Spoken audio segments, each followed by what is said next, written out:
Do you believe that people who can do many tasks simultaneously are divinely gifted?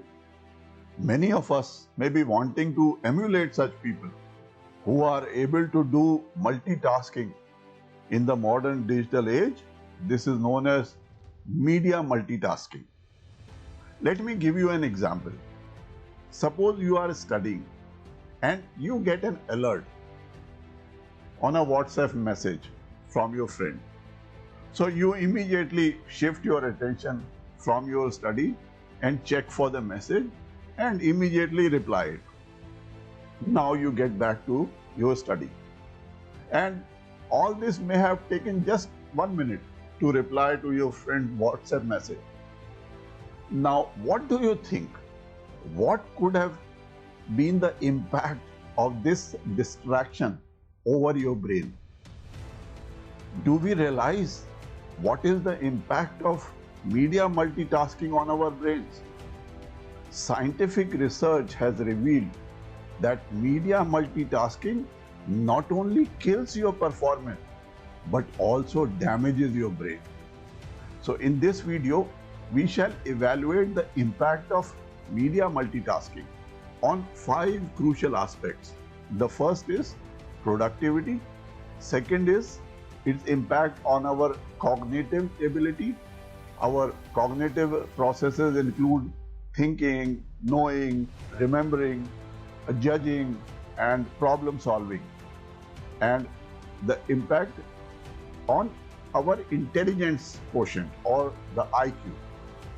And the fourth is the impact on our emotional quotient or EQ we call it. And the fifth is the impact on our brain or brain damage. We shall also go deep into the science behind the yogic way of reversing brain damage and increasing the gray matter of our brains. So stay on till the end. And if you have not subscribed till now, I suggest you to subscribe so that you do not miss out on the forthcoming videos in this series. But before we proceed, kindly allow me to pay my gratitude to my Guru. Om Ram Shri Kanhaiya Lal Sharmaye Namaha. Om Shri Gurue Namaha. Now, regarding the first aspect of productivity, research has shown that our brains are not good at handling multiple tasks. Multitasking can actually reduce productivity by as much as 40%. When our brain keeps shifting between task A and task B repeatedly, it starts forming an attention residue.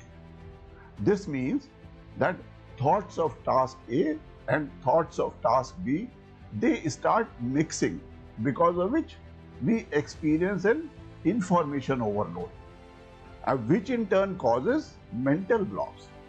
And because of these mental blocks, our mind is unable to process the new information more efficiently. And this adversely affects our productivity. So the negative impact of chronic heavy multitasking is most detrimental to adolescent minds, because at this age, brains are busy forming important neural connections. At this stage, any distraction by different streams of information can have a serious long-term negative impact on how these connections or these neural connections are formed. So this means that for the students, it results in loss of academic excellence, and for the working people, it results in substantial drop in productivity. Regarding the second aspect of impact on our cognitive ability, the research shows that individuals with higher media multitasking index scores had smaller gray matter density in the anterior cingulate cortex or the ACC of the brain. This is that region of the brain which is responsible for cognitive and emotional control behaviors. Our cognitive processes include thinking, knowing, remembering, judging, and problem solving. So, media multitasking impairs our key functions and the mind, including the most important functions of thinking, of memory, and problem solving. A study at the University of London found that participants who multitasked during cognitive tasks, they experienced a decline in IQ or the intelligence quotient that was similar to what they would expect if they had smoked marijuana or if they had stayed up all the night. So, media multitasking also affects our socio emotional capacity or our emotional control, which is referred to as emotional intelligence or the emotional quotient. Our emotional intelligence refers to the ability to perceive, to control, and evaluate our emotions. It is also the ability to understand, to interpret, and to respond to the emotions of others. In fact, EQ can be more important than IQ in overall success of life. People with very low EQ, they are more impulsive. They tend to get into more arguments. They have lower quality of relationships and they have very poor emotional coping skills. Now, reduction in gray matter of certain areas of the brain is also damaging our brain and making us handicapped. So, how do we reverse the process of brain damage that may have already happened? Now, obviously, the first step is to minimize our social media multitasking. You can always make a schedule and fix a time slot during the day when to attend to your social media colleagues. This is the preventive aspect to prevent further damage to your brain. The restorative process is provided by yoga philosophy since time immemorial. In fact, the entire yoga philosophy is based on single tasking as opposed to multitasking. Yoga does not just mean doing yoga asanas and pranayama and meditation for half an hour in the morning and then spend your rest of the day in media multitasking. That is not yoga.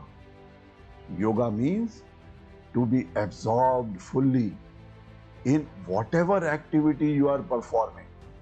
In fact, the crux of yoga itself is the ability to choose, focus, and sustain. Yogascha chitta vritti nirodha.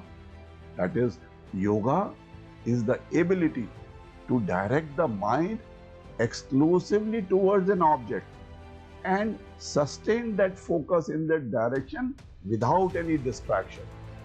So, to increase your focus and concentration, you can do the following practices. The first is practice mindfulness. Our research has revealed that mindfulness practice leads to increase in the regional brain gray matter intensity. Mindfulness means being present 100% in whatever activity we are doing. So start giving your 100% attention to whatever activity you are doing any time of the day. If you are brushing your teeth, become fully absorbed in the sensations of the toothbrush, where it is moving, its sensations on your teeth and your gums, and the taste of the toothpaste. If you are eating, be 100% absorbed in that activity. When you are talking to your loved ones, be 100% present with them. And as slowly you make this your habit, you will find less and less distraction of your thoughts. The second remedy is practice pranayam. Dharanasu cha yogita manasah. Through the practice and process of pranayama, which is the fourth limb of the Ashtanga Yoga, the mind acquires or develops the fitness or the qualification or the capability for true concentration, that is dharana. The third is you can practice meditation. Deshbandha chittasya dharana. That is, dharana means concentration is the process of holding or fixing the attention of mind onto one object or place, and it is the sixth limb of the 8 limbs of the Ashtanga Yoga. The capacity for harmony with our thoughts is dharana or concentration. Tatra pratyekatanta dhyanam.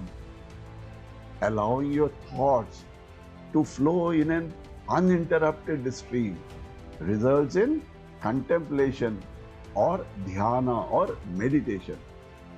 The uninterrupted stream of that one pointed focus is called absorption in meditation or dhyana, and this is the 7th limb of Ashtanga Yoga. And after this, tadaivat matra nirbhasam swarupa shunyamiv samadhi. That is, when only the essence of that object or place or that point that shines forth in the mind, as if devoid even of its own form, that state of deep absorption is called deep concentration, or we call it as samadhi, which is the 8th limb of Ashtanga Yoga. So it is basically attention itself, which is progressively moving inward through these stages. First, attention leads to concentration, that is dharana.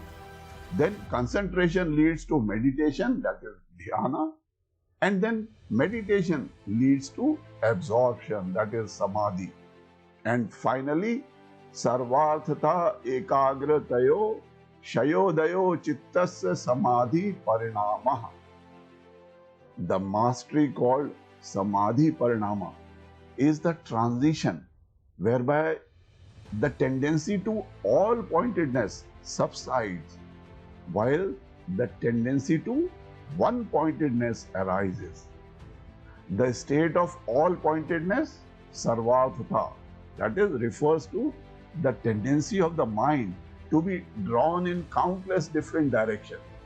This is in fact the tendency of mind to do media multitasking.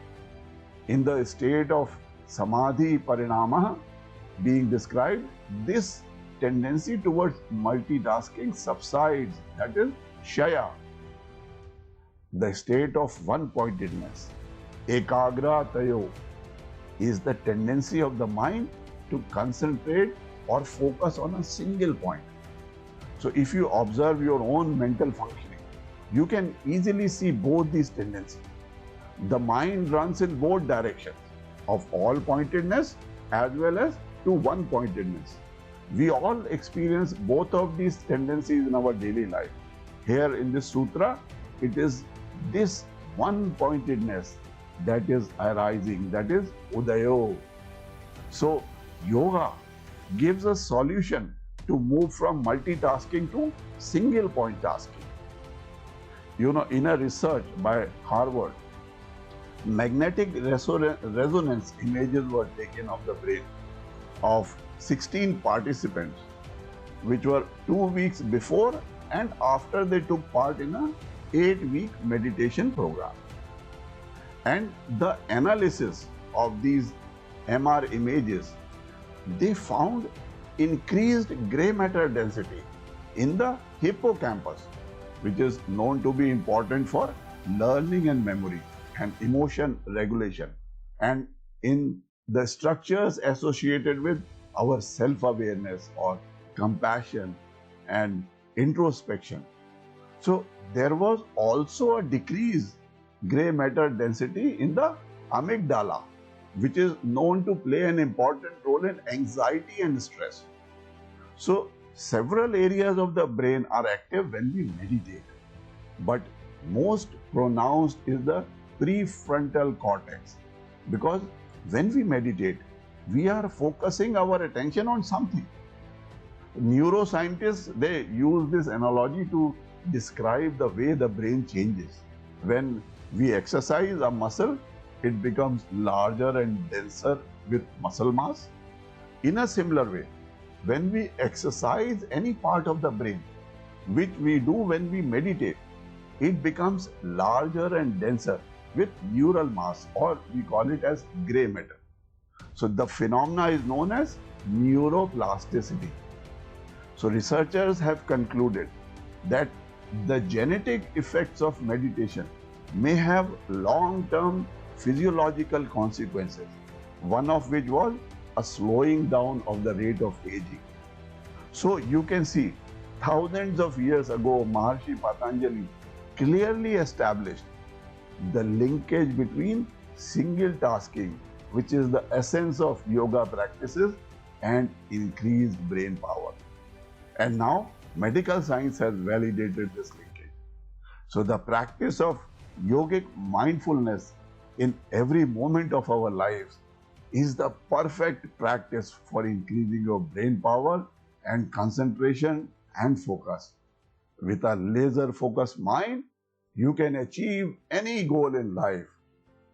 A single pointed focus on one thing in life is the key to become outrageously successful. I am your brother guide to prosperity, and my mission is to help you realize the dreams of your life and help you achieve something worthwhile in life for which your family, your parents, and your children can be proud of.